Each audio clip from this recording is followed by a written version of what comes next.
officers in uniform who engage in criminal activity instead of protecting citizens must be brought to book, held to account decisively, efficiently, so that we can restore the confidence of citizens in our security apparatus. Kenya, of course, to complete the circle, is also problematic. It is in this country that Nnamdi Kanu was abducted, and I acted for Nnamdi Kanu, and we have gotten a judgment in his favor. The government has been condemned to pay 10 million and taken to Nigeria. You see, it is becoming obvious that in the whole of Africa, that Nigeria is becoming not just the most corrupt country, but the country where the judicial system has been so compromised. Oh yes. You see, sometimes when I say things like this, some people do come for me and say, oh, you are trying to paint Nigeria black. You are speaking negative about Nigeria. You are doing this, you are doing that. And I tell them, no. I am only speaking the truth. And as I always say, that once you do right, we praise you. But once you do wrong, we condemn it and tell you how it should be. Oh yes, the judicial system of Nigeria has been so compromised that if you take somebody to court and you do not have connection or you do not have money, forget it. No matter what that person did or what you did, forget it. Once you don't have these two things, connection and money, you have lost it. It is only in Nigeria that once you set up a peaceful protest, forget it. Just be ready to receive gunshot or tear gas or being tear gassed by the police, and nobody says anything about that. Nothing happens. It is only in Nigeria that all these things are happening. Now, in the case of Nnamdi Kanu, the Kenyan court, in their wisdom, has seen that this man was actually kidnapped and, being transferred to Nigeria illegally from their constitution and also against the constitution of Nigeria and, of course, the African Charter Institute. It goes against all these constitutions. And yet, the Kenyan court, in their wisdom, said, no, this will not stand. And they fined their government 10 million Kenyan currency. But do you know that in Nigeria, up to today is the 17th day of November. Up to today, we are still going front and back in the case of Nnamdi Kanu. If Nigeria is to be a country where rule of law is being obeyed, only that illegal extradition of Nnamdi Kanu is enough to set him free. He was kidnapped. Not just kidnapped alone, he was beaten like a thief. He was maltreated like a damn criminal and was extradited to Nigeria. And today, we are still talking about, oh yeah, defend yourself, or you don't defend yourself. And you say that Nigeria is a country where justice, or should I say where the judicial system is working? Oh no, they have been so compromised. They have been so compromised. Now, I will beg you, please, my dear brothers. Of course, you know that Nnamdi Kanu will be in court on the 20th day of November, just a couple of days to come. They say it is the day they are going to give their final judgment. Let's see and wait what will happen. I will be here live and direct to give you the information of everything that will happen that day. So all you need to do, if you are coming to my channel for this first time, if this is your first time, just do well to subscribe and turn on your notification button so that anytime I upload a video, you'll get the notification. I'll be here live and direct that day to give you all that information. Now, please, I'm going to allow you to listen to our prof. Of course, I'm sure most of us know him. Yes, he's from Kenya. Listen to him and hear what he said about this case of Nnamdi Kanu and about all this process that has been going on. There is something especially he said. He said that we do not care what you are doing, whether we like it or not. What we care about, are you doing it in regard or in respect of the Constitution? Once you are doing it outside the sketch of the Constitution, we come against you. But once you are doing it within the tails of the Constitution, you can go on.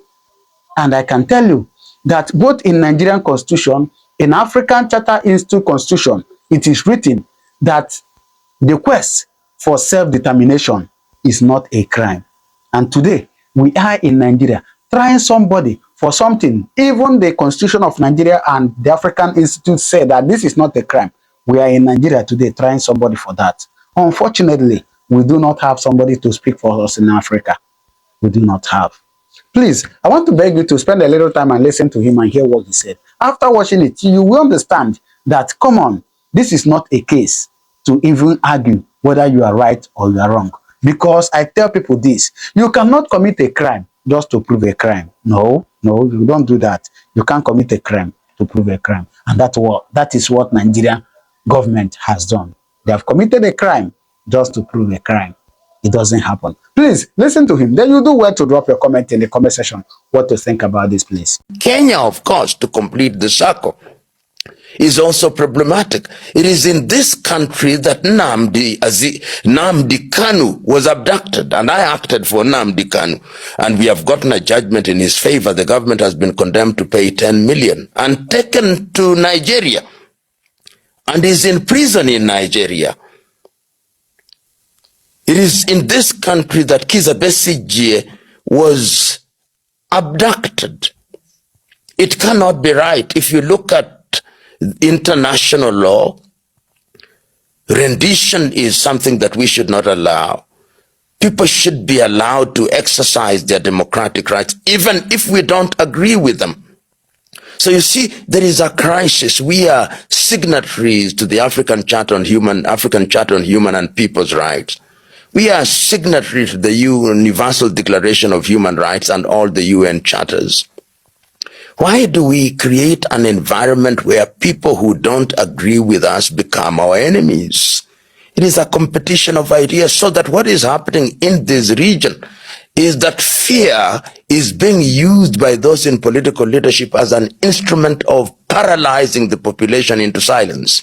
Will the population agree to that when you look at it?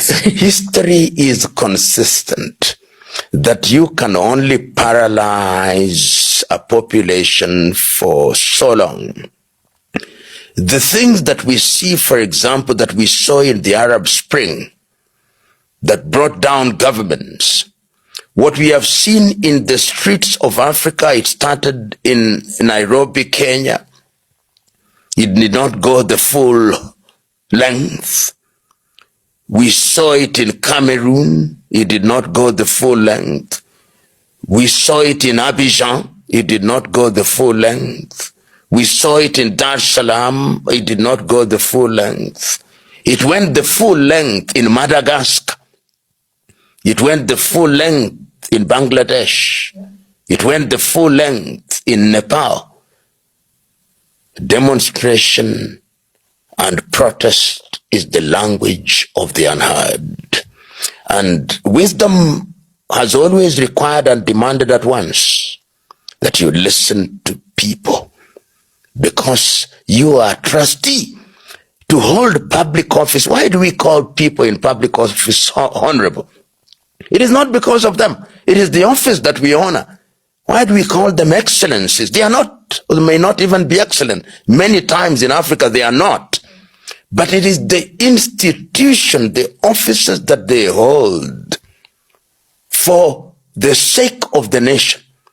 When they begin to think that they are demigods, they must remember there was a French Revolution.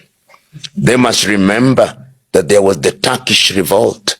They must remember that people rose, the student protests in 1960s in Europe. They must remember that the colonialist was here and they left. And the sooner they do so, they must remember that recently Bashar al-Assad left for Moscow with a suitcase. They must remember that Rajuel in Madagascar disappeared. We do not know where they are. They must remember that Sheikh Hasina is hiding. Nobody knows where she is. When we get to a point, and it's very interesting, you give live scenarios that we're experiencing now, but then on the other hand, you look at it, when our citizens, Bob Njagi and Nicholas Oyo, had been missing for 38 days, then they are released. And then on the same day, the president of Uganda confesses that we arrested them because I was told they are expert rioters, and I kept them in a fridge. Of course, yesterday we see the PS Singwei saying it was metaphorical for him to use that. But when a president confesses to arrest other citizens, yet the foreign affairs of Kenya doesn't seem like... You know, I know both Njagi, I know Oyo. These are young men who mean well. They mean well. They feel pain for Kenya. They feel pain for humanity. They feel pain for the black man. When they went to Uganda, they were showing solidarity with one of the candidates. It is their right to do so. Of course, it is always wise to remember that when you're in a foreign country, the rules may be different. But when a national of a country is detained by a sister or brother country, it is incumbent upon that country's foreign affairs to be involved. You know, when I see the headlines of the Standard newspaper on the 13th day of November 2025 saying we need diplomacy, you cannot contradict them. You cannot contradict them. Why do we have an embassy in Uganda? Did we see any attempt at negotiation? Did we see? We did not. It is important that we take care of our citizens wherever they are, even when they are in trouble, particularly when they are in trouble. We had surrendered to the situation. If it had happened that it is their dead bodies that were delivered, our country would just have said, hey, voila. Let me put this perspective very straight. Nnamdi Kanu has not been convicted of any crime of terrorism or for terrorism in Nigeria by any Nigerian court. He has also not been convicted by any foreign court for terrorism. So it will be sad and uncharitable when he begins to describe him as a terrorist.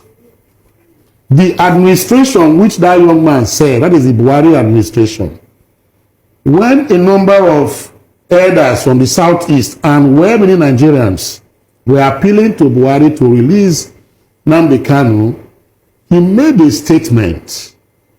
He said that let the judiciary and the courts decide Nnamdi Kanu's fate. That was Buhari, late Buhari. Now, during his time, the judiciary decided the fate of Nnamdi Kanu. The rule of law decided the fate of Nnamdi Kanu. For instance, Umuahia Federal High Court gave a verdict in favor of Nnamdi Kanu. The Court of Appeal affirmed another decision favoring Nnamdi Kanu and asking that he be released. That is extraordinary rendition from Kenya or anywhere to Nigeria was illegal. And based on that, he should be released. The ECOWAS courts also added their voices. The United Nations People's Court also added their voices. African Charter of Human Rights also added their voices. These are, organs and institutions that enhances the rule of law. Buhari never heeded such calls, as the case may be. Now, for the former PA or assistant to not term Nnamdi Kanu a terrorist, that you cannot, it's like he's forcing on Nnamdi Kanu a fair to comply. And he has already found him guilty, even when the Nigerian court has found him guilty. That is something I cannot really begin to understand. And for him to now compare the situation of Nnamdi Kanu to Boko Haram, it's sickening and nauseating. Because the Boko Haram variant of terrorism is akin to that of Al-Qaeda. We don't really know whether that the religious, philosophy struggle that they are into, whether they are into economic or I don't think so. Nnamdi Kanu is not in that cadre. So it is a misconception, an uncharitable word for that man to now compare both situations. that Nnamdi Kanu is a terrorist. I really cannot fathom it out. It's so sad. Now, even as it is, IPOB that was prescribed, there are matters in court about the prescription of IPOB. Until and unless those matters are decided in court, it cannot be said, legally speaking, that IPOB is a prescribed organization. I'm not trying to, maybe support them as the case may be, but let us follow legalists and what the legal, authorities have said in Nigeria here. So it's unfortunate. And now coming to what Femi Falana has advocated, that let this be settled out of the courtroom. I quite agree with, Femi Falana's, assertion and postulation on the release that a political solution will be the best way to resolve this Nnamdi Kanu. Stop this particular court, whatever that we have. The AG of the Federation has powers under the Constitution to continue, discontinue, as the case may be, even when trials continue. He has the right to do that. You can do it. Why not use those kind of verbs open to you and the government, and let's see if we can come to a round table and do what? Negotiate. I am saying this finally, not because of the fact that I am putting pressure on the government, or maybe I'm trying to echo views of others that are just within Nigeria here. In Turkey, there's a particular man, a young man they call Abdallah Öcalan. It's the same situation he found himself in Turkey. The PKK, etc., as the case may be. He's their leader. Unfortunately, he was also extradited from Kenya, this same Kenya, to Turkey. The same way Nnamdi Kanu was, extradited back to Nigeria. A lot of things went under the ground. He's still there for close to 2 decades in detention. But right now, as I speak with you, the PKK, under the leadership of Abdallah Öcalan and the Turkish government, have found out that the courts may not be able to solve this problem. So let us see if we can get a political solution. And that is why he told, when he saw the genuineness of the aspirations of government, he gathered his followers and said that we have used all means to achieve what we want. Violent ones for that matter. They have not worked. Now is the time for ideas to speak. Let us see and negotiate with government for my release and see how PKK and my own agitations, can be cubicle into these particular negotiations. And there's already peace in that area of Turkey today. I ask that the Öcalan situation should be adopted in Nnamdi Kanu situation. Let government leave this, their egotistic pride, and begin to come and negotiate, or maybe talk with Nnamdi Kanu. That's my opinion. All right, and thank you very much. Let political solution be used. All right, then. Not legal. Thank you very much, Barrister Steve Adams. Kikabiama is in control of all that we have been doing and will continue to do until Biafra is restored and all the suffering indigenous populations in the damnable Zoological Republic are set free.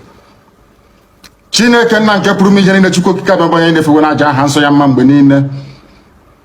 Onye ọbụla na ya na-achị eluigwe n'ụwa na-agba akaebe ịhụnanya gị na ebere gị amara gị n'ọmịiko gị ebe ndị gị na-eze ebede ngọzi.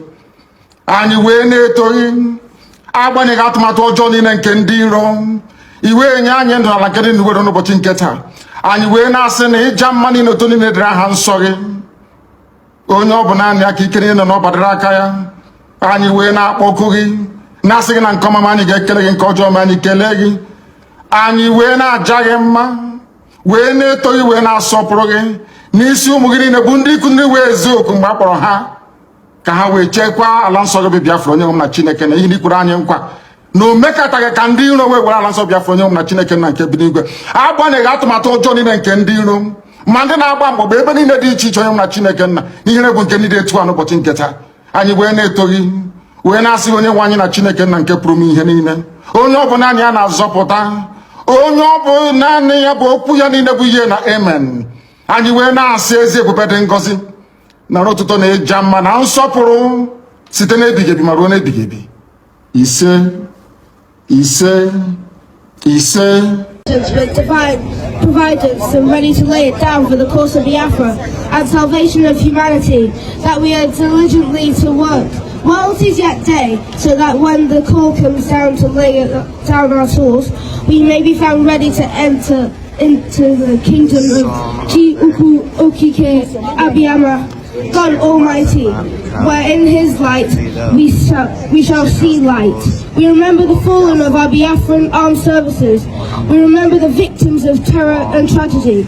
We remember the millions of defenseless women, men and children bombed in the markets, strapped to their death in schools and hospitals by Soviet MiGs and piloted by Egyptians. We remember Warrant Officer 1, Elijah Anosike, Staff Sergeant Ewon Ejiogo, Warrant Officer 2, Ndarake Uya, Staff Sergeant Davidson Njoku, Staff Sergeant Sylvanus Ezeku, Sergeant Evan Jim Udo, Corporal Pius DK, Corporal Michael Akudike, Corporal Johnson Agu, Lance Corporal Gabriel Okezi, Sergeant Mbanefo Lawrence Ofuru, Sergeant John Ukeje, Sergeant Major Albert Ogumba, Sergeant Hyacinth Obaji, Sergeant Emmanuel Ochi, Sergeant Peter Ejimako, Sergeant Nana Otuetre, Sergeant Morris Abe, Sergeant Peter Mbisi, Sergeant Obed Adenu. Using a lighted candle.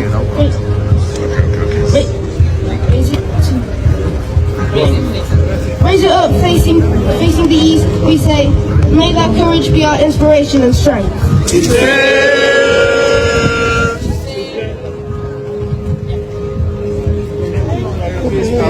All right.